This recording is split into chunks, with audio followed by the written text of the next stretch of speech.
On va faire ça, hein. Allez, hop.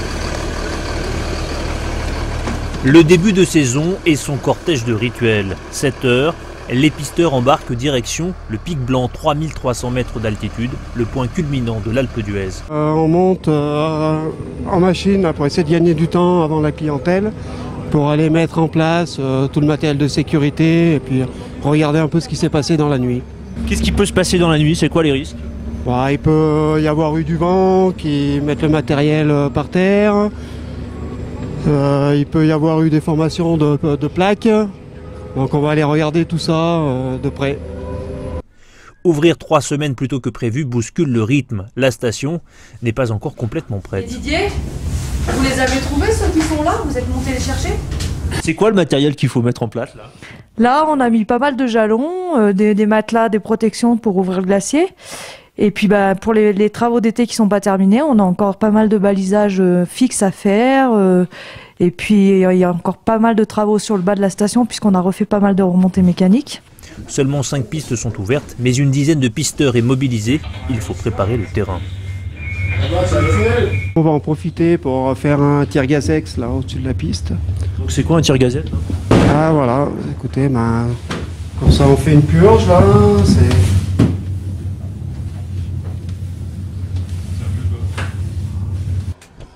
Au sommet, plus d'1,50 m de neige fraîche, un capital précieux qui s'entretient. On sait ce que coûte de la neige en bas sur les canons à neige, la neige de culture qui est un estimé au mètre cube, on sait ce que ça coûte, c'est une fortune.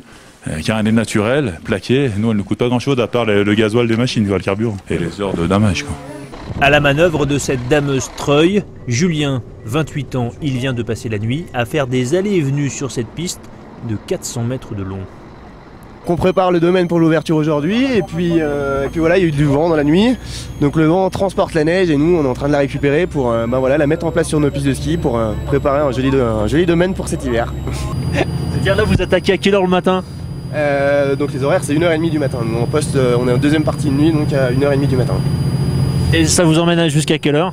On va finir la matinée à 9h50, voilà, avec une petite pause casse-croûte à 5h30 du matin et voilà. Et après, c'est dodo? Ça dépend, si on est motivé, on va skier et puis on va se coucher après. Autre nécessité, dissuader la tentation du hors-piste. Là, on est en train de baliser pour que les skieurs ne sortent pas de la piste. Et voilà, on protège qu'ils se fassent pas mal. Ces saisonniers entrent dans un rôle qu'ils vont jouer pendant 5 mois. Qu'est-ce qui est compliqué le premier jour? Le froid, se habituer au froid, c'est surtout ça. Il fait combien là ce matin? J'ai pas la température, à mon avis on doit être pas loin des moins 15, moins 20. La neige elle est comment aujourd'hui?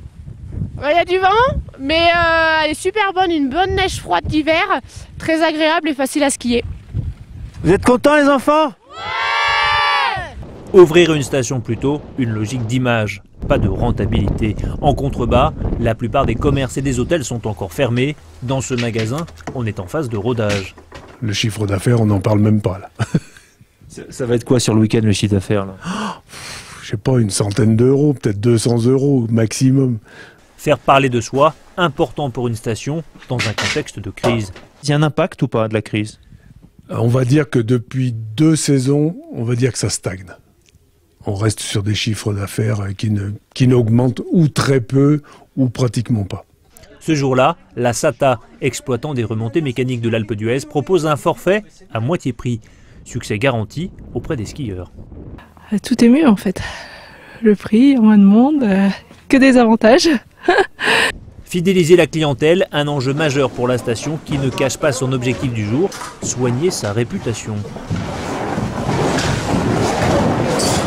Une ouverture prématurée de station, c'est pas forcément rentable pour vous. C'est plus de l'image que de la rentabilité. Absolument, c'est de l'image, c'est aussi satisfaire nos clients. On a des clients qui nous font confiance depuis de très nombreuses années et c'est important pour nous de les satisfaire, même si ça ne rapporte pas grand-chose. Fidéliser, mais aussi lutter face à la concurrence des stations italiennes et autrichiennes qui talonnent la France. Sur l'Autriche, bien entendu, on a des difficultés importantes avec eux. Ils ont récupéré un certain nombre de clientèles, notamment les clientèles hollandaises et belges, sur lesquelles nous travaillons de façon très importante pour que ces clientèles puissent revenir sur le secteur français. Une clientèle étrangère qui pèse dans le chiffre d'affaires. Vous avez senti l'impact de la crise? En 2010, oui. Parce qu'il y avait beaucoup moins de clientèle anglaise, mais là, depuis l'année dernière, ils reviennent, donc c'est bien.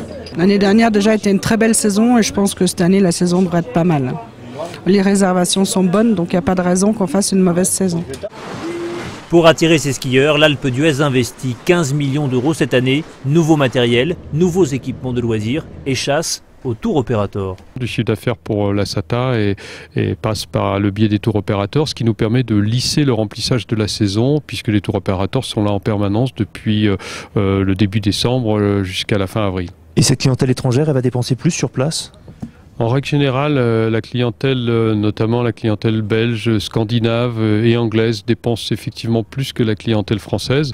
La station dispose de 10 000 lits pour les touristes, trop peu selon elle. Elle voudrait augmenter sa capacité d'accueil de moitié, construire au moins 2 hôtels de luxe supplémentaires. Un terrain a été trouvé, mais des riverains s'y opposent, au nom de la préservation d'un site d'exception.